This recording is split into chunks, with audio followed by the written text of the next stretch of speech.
Yan mga kapakner, at dumating na yung grass cutter na binili ni Ma'am Lynn tsaka ni Sir Jun. Na pinapa-assemble na ni kapakner para mabuo. Iniwan mo si Dami mo. Ayun o, nakatula na din o. Ayan mo na siya. Hindi tayo maglalakad.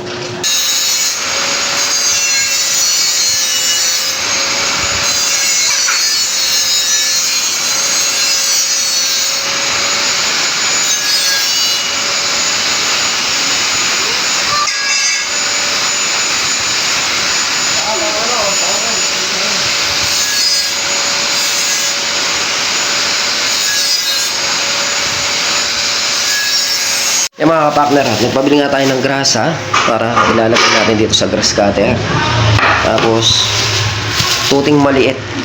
Pero nagpabili din tayo ng isa pang tuting malaki. 1 litro sa Pampanga pa bumili. Tsaka gas, doon ako nagpabili. Medyo mababa doon eh. 66 lang yata doon. Dito sa gawin namin, 73. Medyo doon tayo sa makakatipid tayo. Ilalagyan natin ng asan na grasa tong ano, itong grass cutter na to. Pina-assemble ko doon sa pinipitasan namin dyan sa may gawin namin kay Kuya Ambi, dahil hindi ko talaga alam yung assemble. Nakasuyo tayo kahapon yan, in-assemble niya nga. Tapos lagyan ko lang daw ng grasa to para hindi masira. Pupunuin natin ng grasa to. Tsaka natin papaanda rin mamaya ng kakargahan natin ng isang kargang gas. May sukatan siya. Ito gagamitin ko panukat para hindi nananan siya sa langis. Ubusin natin yung isang karga. Tapos bukas, pwede tayo mag-start mag-grasa. Yan, bali nilalagay muna tayo ng grasa dito.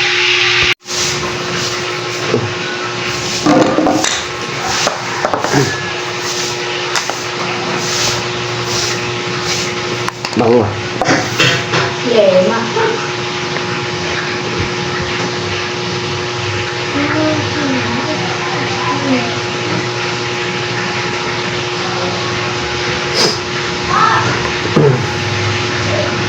Haluin natin ng grasa yan.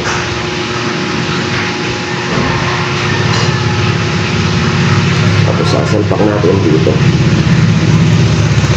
Salpak natin dito. Yung butas yan eh.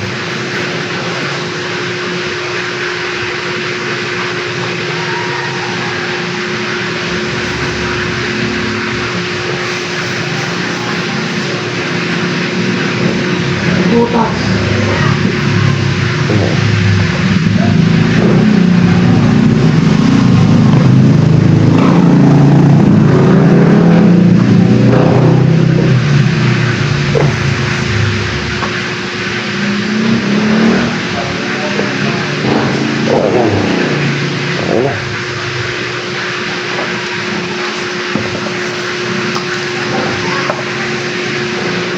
Lagay ka na ng going to plastic. Check natin kung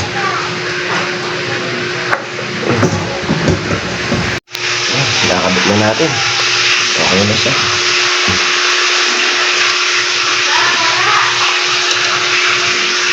Okay na. Ready na siya para bukas. Mga kapakner, okay na siya. Tapos, chinek na rin natin yung mga tornilyo bawat isa.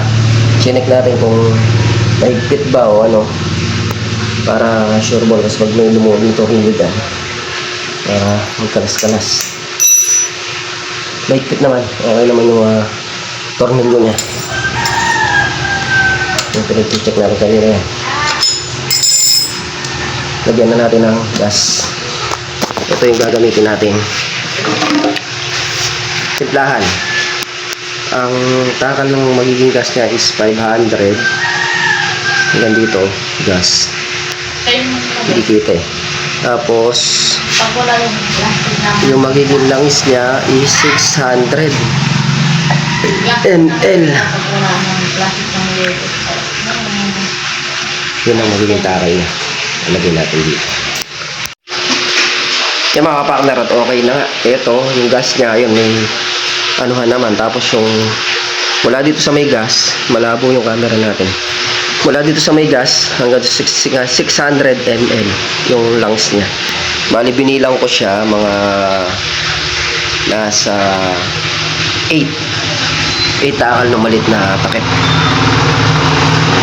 Dito tayo magtitimpla para sure ball. Gagawin ko dito takal-takal na lang. Titimplahin ko sa isang Wilkins, pero ito yung gagamitin natin panakan. Yan, nalagyan natin ng gas. Bali smoothing muna natin bago natin gamitin sa bukid siya. Kailangan smoothing muna yan bago isama ko sa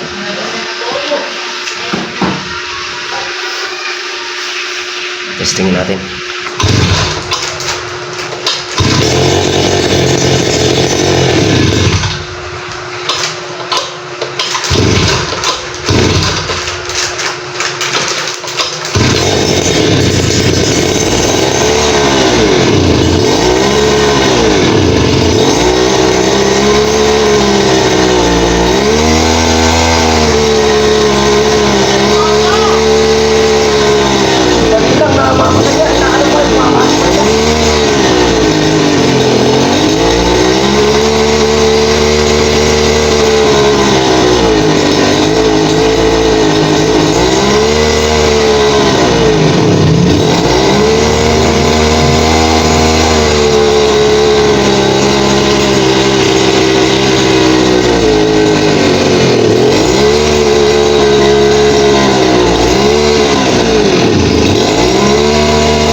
Bali ubos na, tugas na eh.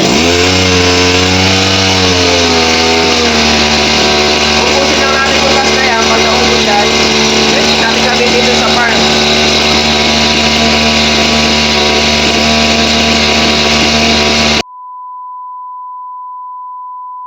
Mga kapakner, gandang hapon.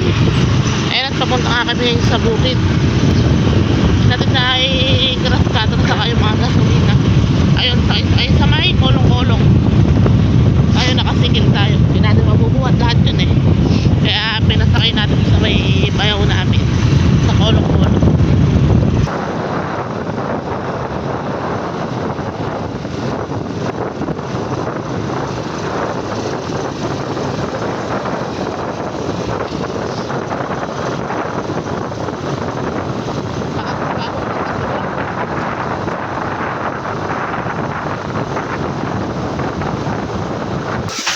Yung mga kapakner, at nakarating na tayo dito sa bukid. Ano yan? Umulan din pala dito. Pero babawas na tayo dito ngayon. Testing tayo mag grass cutter.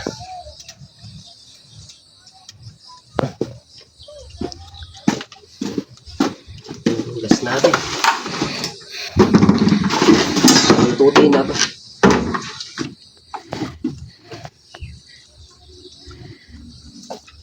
Mag-aalcohol yun. Baka magpaasaksak pang anti-tetano yun eh. Yan. Medyo. Yeah. Nahiwa dyan eh.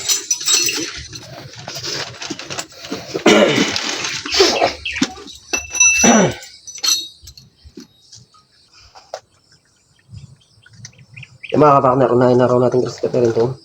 Taas. Grass cutterin natin lahat yan. Para luminis. Mukha ng gubat para magmukhang farm. Obligado din natin grass cutterin talaga lahat. Masukal na talaga eh. Unahin lang natin ito taas. Susunod natin yung baba. Yung baba, hapyaw-hapyawan ko lang yan para araro mga kapakner. Kailangan araruin nyo para ayos yung daan tubig eh.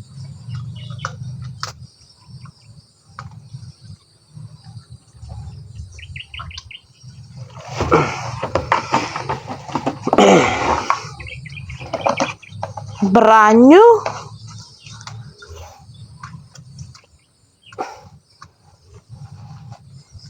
Tingnan natin dito na ano naman natin siya kanina. Yung Na-break. Na-break. Break ba tawag doon? Pinandar ko na kanina yun, lumuwag na yung ano. Mga kapakner, ganda ng usok.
Yung mga kapartner, nakadalawang dice na tayong diretso. Pinahinga muna natin yung grass cutter. So ang mangyayari dyan pag nakadalawang tudling tayo, pahinga, para hindi napepersa yung grass cutter. Bali inuna lang natin to para pagkatapos natin dito doon na tayo. Yung kasi kahit hapyaw lang yung grass cutter ng mga kapartner, dahil i-request ko muna yan pakalabaw kasi yung daan tubig niya hindi siya patag. Kaya kailangan din masiklat para bitawan yung mga bunga. Ayan. Dito sa tabing kubo yan, tapos may maliliit pa mga kapartner. Marami yan, kaya lang hindi siya sabay-sabay lumaki. Expect na malakas ang pitas nito July or August. Yung mga bunga na yan. Pero may mga mahahalaw naman katulad nito, kaysa mahinog to. Ipapahalaw natin kung makadalawang red bag o pinakamarami to dalawa. Sagad na siguro yan kasi madalang lang yan lang natira ng mga mga kasama na laglag yung iba niyan. Dapat yan kung di nalaglag yan ganyang kalaki. Yung panghahalawan naman dito mga partner, para hindi tayo hingi na ng panggas kila Sir John, bibili natin ng gas para doon naman sa kabila. Ang daming bunga, kaya lang huwag nga nasabi ko mga July or August yung expect na sabay-sabay siyang makukuha. Halos sabay-sabay siya, hindi naman totaling clean up lahat kasi marami yan, may iwan pa rin yan. Itong mga na to yan, pahinog na, yung iba nalalaglag. Yan o, ito lalaki, diba? Isa masayang gamitin din natin dito sa kalamansi. Yan, pwede na to. Yan, dami ng bunga dito sa tabing kubo yan. Ilalabasan yung bunga niya pag narinis yan. Masukal. Ayan na nga ba. Tapos yan nga pala, bukas o makalawa, harapin natin magpapabladder tayo sa barangay dito. Gawa nung nagsunog tong kapitbahay natin dito, nasunog yung bakod na barbed wire. Nasunog siya kasi lang siya, yung may plastic na balot siya eh. Yan, dito nga tayo sa dulo. Bali ito sir, yung yung bakod natin, sunog siya. Kaya dito sa kabila, gumapa. Yan, bali wala na to, nasisira ng diretso tungan natin bakod.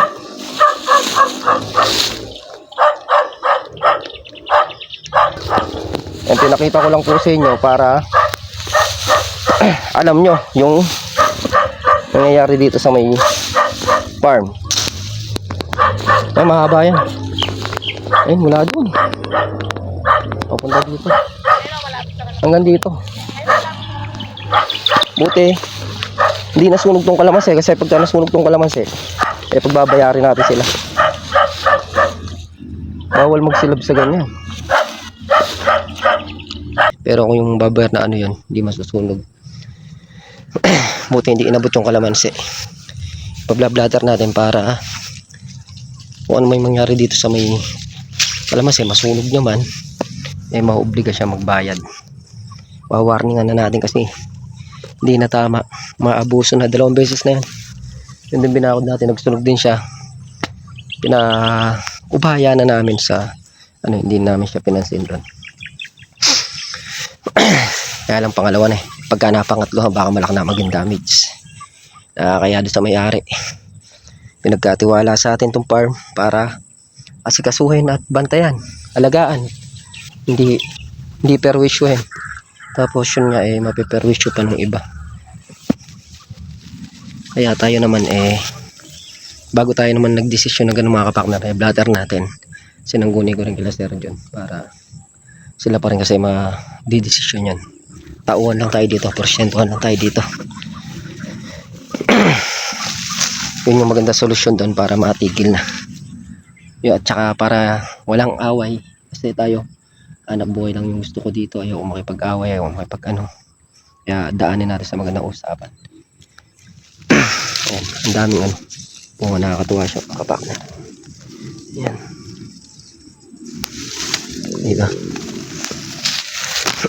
Ang nakakatuwa dyan. Ayan, dami pa. Daming maliit, marami pa nalaglag yan. Ayan. Kasi hindi kinaya ng ibang puno. Ayan. May mga pusok nalalaglag yan. Pero marami natira na yan. Ayan. Ito, hirog na. Pupunta na sa reject to.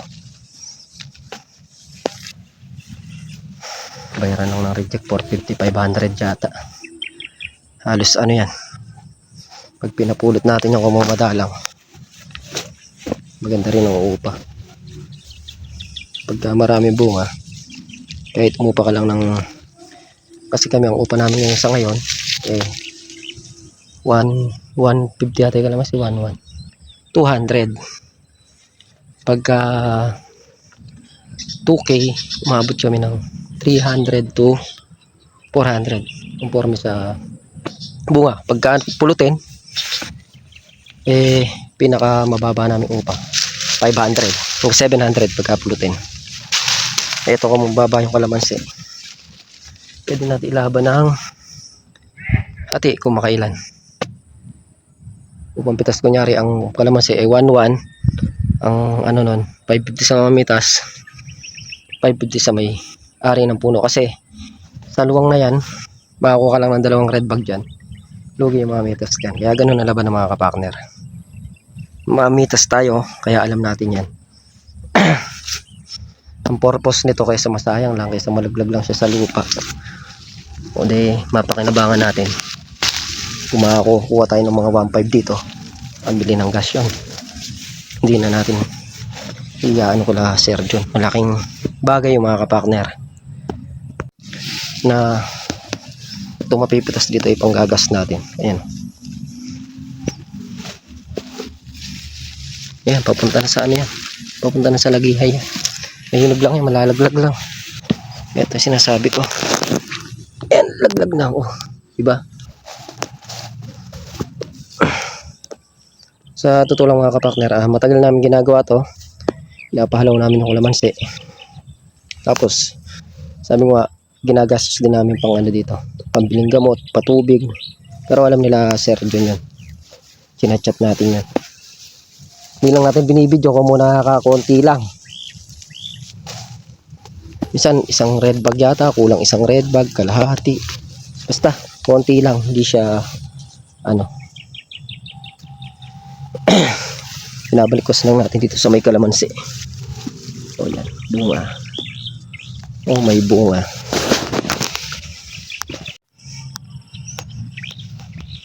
Dami bunga kapakner. Nakakatuwa. Ayan na.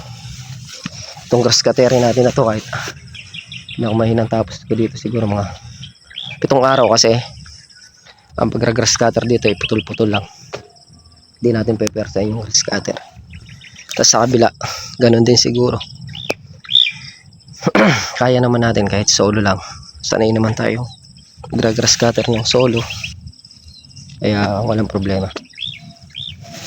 Libot ko lang kayo dito sa gawing daan. Mga bungang ano. Pero kung di naglaglag nun, panahon kasi naglaglagan ng kalamansi nun eh. Di naglaglag yung mga kapakner, meron na sana tayong inaahanin. Paramihan dyan. Yan. Nahihinog na. Ayan, marami yan. Pagkaya na nagsabay-sabay yan. Yan.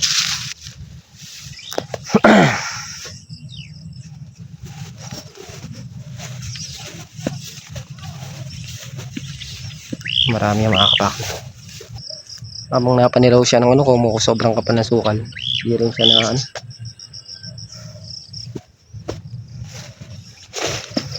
Maganda yan, i-spray mo ganun pa lang. Ay mga bunga. Oh, dami yan. Sa loob. Sa taas. Pag nalinis yan, tilitaw lahat ng bunga niyan.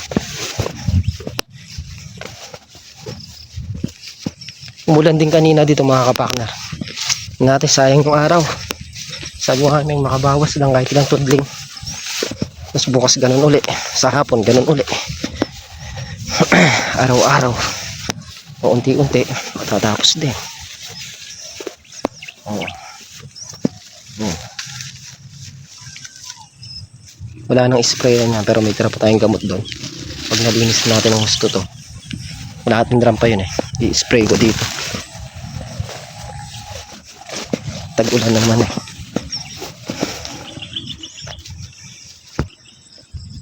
Hindi po, hanggang dito na ang ating simpleng video. Thank you po suporta, tiwala, ingat po lahat, and God bless. Bye.